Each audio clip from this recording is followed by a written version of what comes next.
Bonjour, je suis Bérénice Ferrantino, étudiante à l'IDRAC Business School de Montpellier. J'ai réalisé mon alternance au sein du CJD Montpellier et Languedoc-Roussillon et je vais vous présenter mon mémoire de recherche. Alors, le CJD, qu'est-ce que c'est? Le CJD, le Centre des jeunes dirigeants d'entreprise, c'est le mouvement patronal le plus vieux de France. Il a été créé en 1938 par Monsieur Jean Mersch. Il compte aujourd'hui plus de 5000 adhérents. Son leitmotiv, c'est de mettre l'économie au service de l'homme et non l'inverse. Son but n'est pas de faire du business, mais de faire grandir les dirigeants dans leur posture de dirigeant.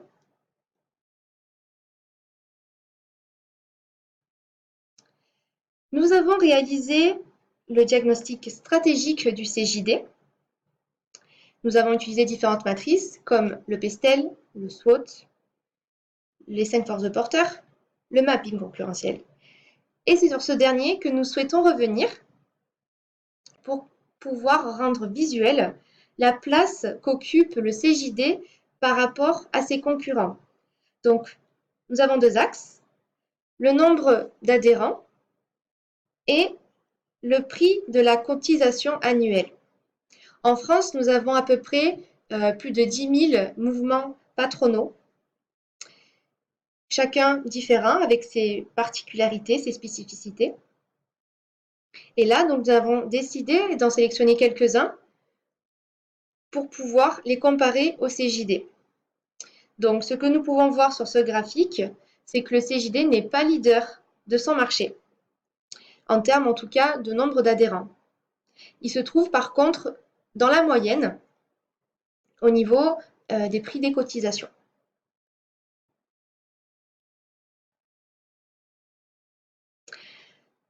Grâce à nos recherches, nous avons pu mettre en lumière les facteurs clés de succès du secteur du marché des mouvements patronaux.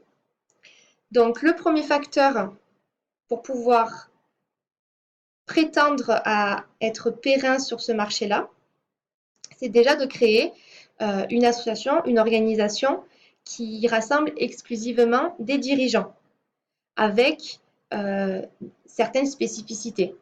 Voilà, chaque mouvement patronal a ses conditions pour pouvoir rentrer. Par exemple, le nombre de salariés de l'entreprise ou le secteur d'activité. Le deuxième facteur est de répondre à un besoin spécifique. Nous avons pu déterminer les avantages concurrentiels du CJD. Donc, tout d'abord, c'est un mouvement qui est apolitique, c'est-à-dire qu'il est non partisan et qu'il soutient aucun parti politique. Le deuxième, c'est qu'il est focalisé sur la formation des adhérents, puisqu'il souhaite que tous ces adhérents puissent monter en compétences. Et ensuite, c'est le plus vieux mouvement patronal de France, ce qui le conforte dans sa position d'expert dans ce domaine.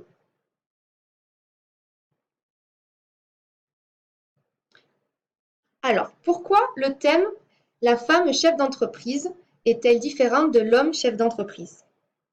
Tout part du constat que seulement 29% des adhérents au CJD sont des femmes, ce qui est peu. Et donc ce sujet est facilement transposable dans tout type d'organisation, comme aussi bien les associations comme le CJD, mais aussi bien dans les entreprises, dans le milieu professionnel.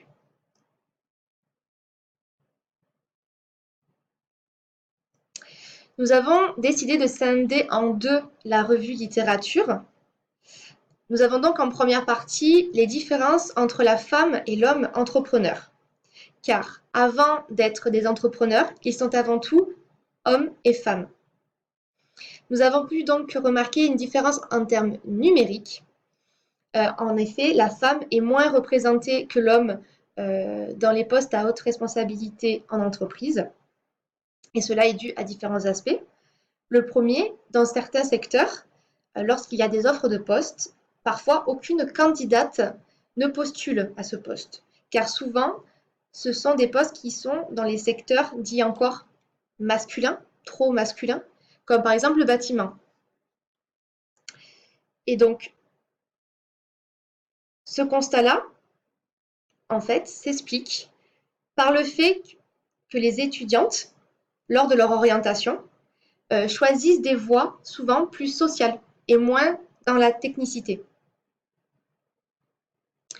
Cette différence aussi en termes numériques est due au fait qu'il y a des freins invisibles que subissent la femme. On appelle donc souvent plafond de verre, mais aussi labyrinthe aujourd'hui.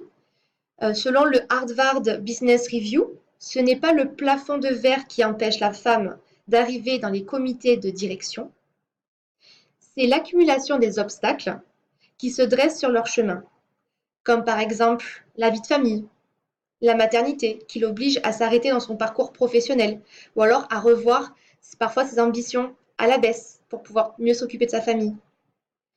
La charge mentale qu'elle a au quotidien, constamment. Elle a une sorte de to-do list dans la tête et de devoir tout le temps penser à tout, aussi bien pour la vie pro que pour la vie perso. 71% des femmes s'autocensurent dans leur ambition. Ensuite, au niveau donc des différences entre la femme et l'homme, elles se justifient par le poids de l'histoire et de notre société. L'homme et la femme traînent avec eux une sorte de boulet à leurs pieds qui est en fait le passé. L'évolution des droits de chacun ont été à deux vitesses et la femme a dû vraiment se battre pour être considérée aujourd'hui comme étant l'égale de l'homme et non comme étant le deuxième sexe, qui est le titre du livre de Simone de Beauvoir qui parle de ce sujet-là. Cette représentation de l'homme fort, courageux, qui ramène l'argent à la maison pour subvenir aux besoins de sa famille, et la femme plutôt considérée comme étant au second rôle, faible et qui s'occupe de ses enfants, l'éducation de ses enfants et du foyer, est tellement forte que ça a créé des stéréotypes de genre qui est difficile en fait aujourd'hui de se débarrasser. Noël Armand, dans sa thèse Le management féminin, dit « Si trop féminines, elles ne sont pas prises au sérieux, et pas assez, elles sont méprisées, autant par les femmes que par les hommes. » Ce qui veut dire qu'au final, la femme, quoi qu'elle fasse, elle sera tout le temps critiquée.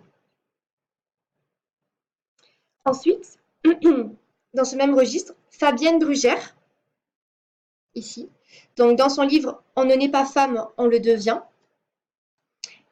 explique que l'éducation aussi a son rôle à jouer dans l'apparition de ces stéréotypes. Donc à la page 44, elle dit « Nous sommes au XXIe siècle. Les vies des filles n'ont toujours pas la dignité de celles des garçons. En tout cas, les éducations ne sont pas les mêmes. Elles sont affectées par le genre, la nécessité de construire du masculin fort et du féminin faible. Les temples de la consommation, qui sont les grands magasins de jouets, partout dans le monde en sont un symptôme. Le rose pour ce qui est destiné aux filles, le bleu pour les garçons. Ce qui montre que même encore aujourd'hui, tout est stéréotypé et que hommes et femmes vivent avec ça au quotidien. Et en fait, ce genre de stéréotype a créé des discriminations qu'on appelle maintenant aujourd'hui le sexisme et même le sexisme ordinaire, puisqu'il est tellement ancré dans notre société qu'il en est devenu banal et limite accepté. Et c'est ce que doit donc supporter, être confrontée la femme au quotidien. Ensuite, dans la deuxième partie de notre revue littéraire, nous avons donc réfléchi à les femmes, les hommes entrepreneurs, y a-t-il réellement un management différent? Au tout début, nous avons fait un point vocabulaire sur le management et le leadership, qui sont souvent considérés comme étant synonymes alors que ce sont des termes totalement différents. Par exemple, un manager n'est pas forcément un leader, et inversement.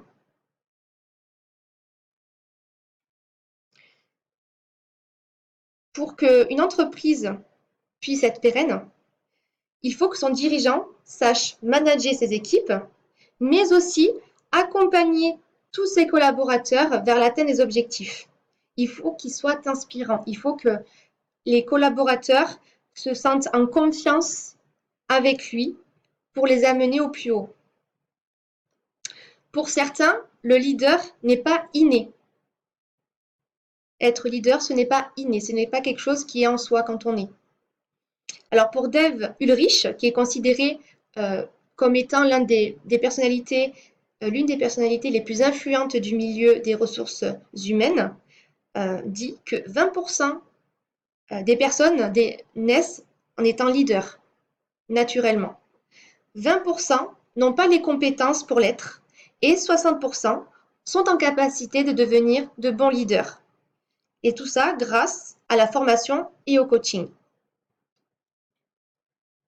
Ensuite, nous avons vu qu'il n'existe pas de réel leadership assimilé à la femme et de leadership propre à l'homme. La manière de manager n'est donc pas liée au genre. Nous parlons plus de qualités féminines, comme par exemple la bienveillance, prendre soin des autres, être à l'écoute, et des qualités plus masculines, comme avoir de l'ambition, savoir prendre des risques. Ces attributs se retrouvent en chacun de nous à des degrés différents. Un homme peut avoir des qualités féminines, des qualités dites féminines, et une femme peut avoir des qualités dites masculines. Chaque personne est différente, chaque être est unique, donc forcément, chaque leadership sera différent.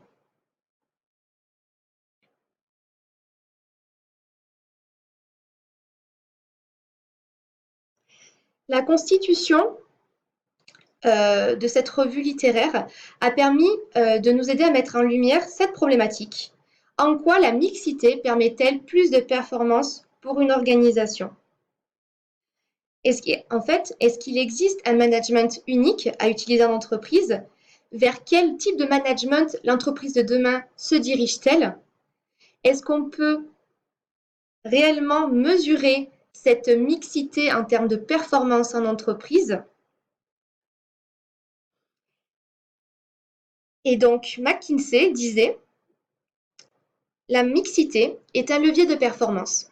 Donc, à partir de ce postulat-là, le but de la suite de ce mémoire de recherche sera de trouver les réponses à nos questions en faisant des études terrain, interviews, sondages auprès d'organisations pour voir si la mixité est présente et si c'est le cas, de savoir si la mixité est synonyme de performance. Merci pour votre attention. J'espère que ce sujet vous aura passionné autant que moi, il m'a été.